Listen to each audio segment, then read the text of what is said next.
I think the best way to teach people what you learn from the film is to watch it with them, because I'm a big believer that repetition is the mother of skill. My teacher, original teacher, Jim Rohn, original mentor, he used to always say, the way you master anything is repetition. Most of us, we read a book or we attend something or we learn something and it kind of goes in and we have excitement about it. And then, it's part of our memory, but it's not activated. When somebody's got a skill, if you look at somebody, like Curry, and you say, how come he can make those 3-punch shots? It's because he's practiced a trillion zillion times, right? Kobe, who just retired, he would make 300 shots every practice. He wouldn't stop practicing until he made 300 shots in that practice. Well, when you do something over and over and over again, it's going to be in your body. So I'd recommend watch this again, because I bet it's like stepping in the river. It's like, the next time you do it, you're going to be a little different, and do it with someone and then discuss afterwards what you both got out of it. And instead of telling them what they're supposed to experience, that way they haven't experienced themselves. And it can start some really beautiful conversations. We've been seeing that at all the film festivals we're doing, because I've been doing Q&A afterwards like we're doing here, and then getting people to share. So I think that might be the best approach. Let's go back over here to Google Hangout. All right, come on. Let's see here. Yep. Sir, I don't know your name, but you're the third person from the left, and you got a nice beard. What's your name? Hear us? My name is Nathan, and I'm from San Diego. Okay, Nathan, have you seen the film yet? I have. It was awesome. Oh, good. Tell me, what's your question? How can I help? I was wondering if there was a way to identify your own limiting beliefs. Absolutely. I mean, it's pretty simplistic. I think what you have to do is you have to ask yourself, where in my life am I most stressed? Where are the areas, like, if I were to ask you in your life, where's the areas that you get the most stressed out? Where would you say it is? Client relationships. Okay, what's your business, if I can ask? I'm an accountant. Okay, and what's stressful in client relationships? They procrastinate, and then they throw those it on bastards. Right. And they throw it on you, and you got to do it the last minute. Right. I see. And how predictable is this behavior? It's 100% correct. That was my point. So when we stress out about things that are totally predictable, what it does is it just makes us suffer inside. And what you got to ask yourself is, the areas where you suffer, what would you have to believe to feel those feelings? What do you feel? What's the emotion you feel when that situation happens? They dump it all on you. What do you feel? What's the emotion you feel? Totally obligated to make good on getting it done. Okay, and what else besides obligated do you feel? Overwhelmed. Overwhelmed? Okay. Yeah. So what would you have to believe to feel overwhelmed in those moments? That's my responsibility. What else would you have to believe besides it's your responsibility? To be stressed, to be overwhelmed. That I'm not going to be able to get it done. That's right. So your limiting belief is, if they turn it in late, I'm totally responsible and I'm not going to be able to get it done. Now let me ask you a question. Do you always get it done? I always get it done. Yes. So that was my guess. And so guess what? You're stressing, you're creating all this suffering because you're thinking about something, you got a belief about something, and those thoughts make you crazy, but you get it done. You get it done every time. Based on the evidence of your past, you should have no stress. You might prefer them to send it in sooner, but you might create an incentive for them to do that, an economic incentive or a personal incentive.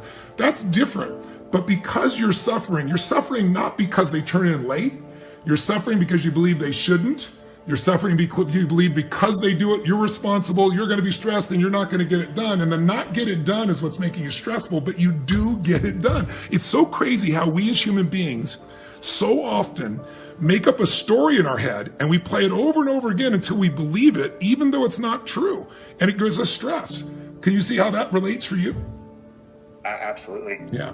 So what would be the solution? The solution is what I'm going to talk about in a couple minutes. And I want to do it for several people because it's interesting. I'm seeing the same pattern again and again, different story, but same pattern. So Sure. Please stay tuned. And when I talk about, I'm going to talk about how to end suffering, because that's this experience of stress is a form of suffering.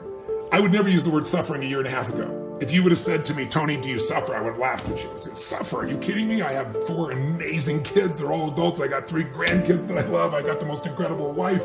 I have a life where I travel the world and I have a mission I love. And everywhere I go, I meet beautiful, amazing people. Suffering? Hell no. But I did. Because I wouldn't use that word suffering. Kind of like if you go to an achiever and go, are you fearful? They go, I'm not fearful. I'm just stressed, right? So stress is the achiever word for fear. Because if I follow the trail of your stress, it'll take me to what you're fearful about. And similarly with me, I was suffering because I was feeling frustrated, I was feeling overwhelmed, I was feeling, fearful, I was feeling same thing as you. I can't believe people dumping all this on me last minute. I would have all those things. I could relate to you completely, right? Because people think I'm a machine because I can accomplish a lot, and so they don't think about it. They do that. But what I found was I could end that suffering and I could have my life be 100 times more beautiful. So you're kind of taking me to that subject, but I think I should take maybe one or two more before I do that. So please stay on the line there and do it. Is this helpful though? Is it Very helpful. Okay, Very good. Take care of yourself. Nice meeting you.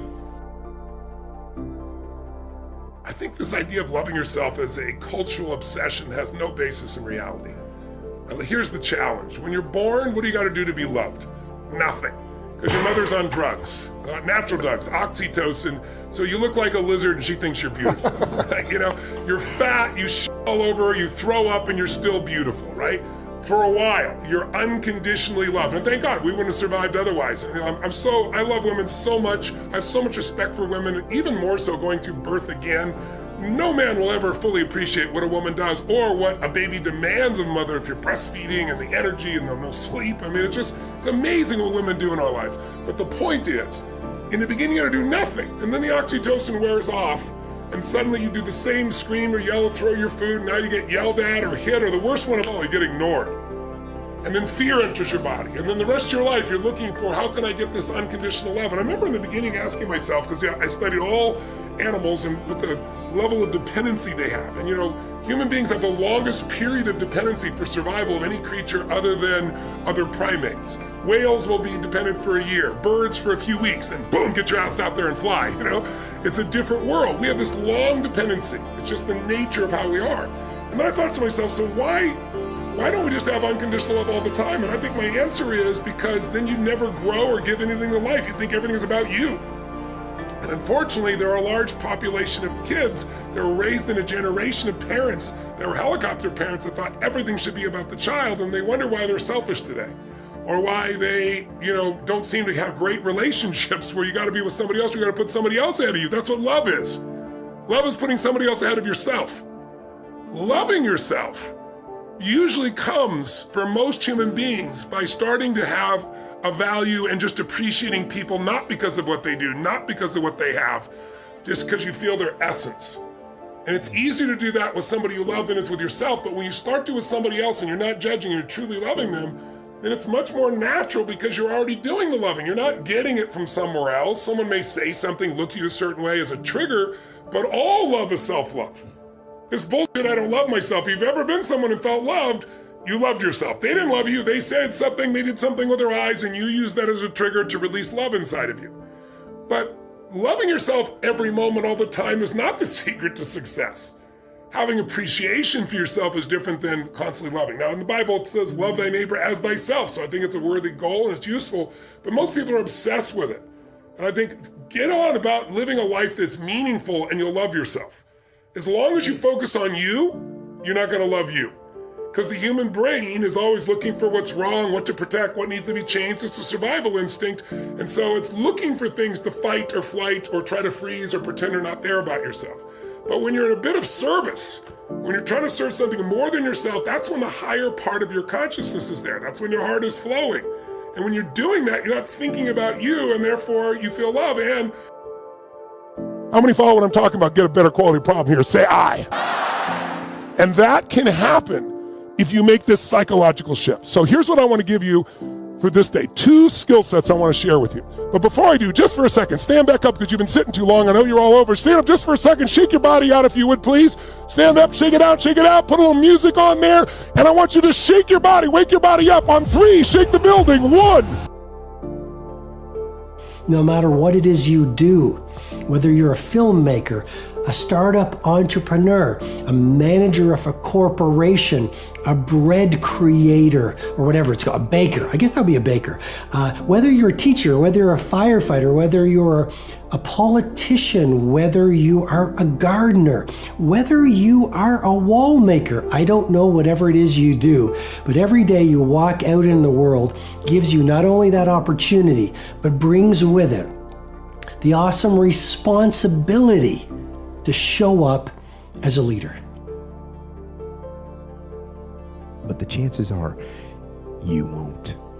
You won't need that rest. Chances are you will realize that the desire to rest was just weakness. It was just the desire to take the path of least resistance, the downhill path, the easy path. And by simply going through the motions, you overcame that path. And you stayed on the righteous path, the disciplined path. You stayed on the war path,